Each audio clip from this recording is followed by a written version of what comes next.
Sir Chetan नरोटेने मला काल सांगितलं इथं महाराज असे आहेत आणि त्यांचे शिष्य शिवपुत्र आहेत असं म्हणून स्वामी असं सांगितलं.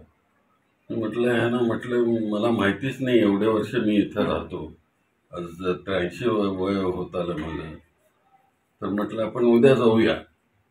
तर त्यांनी लगेच फोन केला येतात म्हणून, आणि मी आज इथं दर्शनाला आलो. एवढं प्रसन्न जागा आहे ही खूप.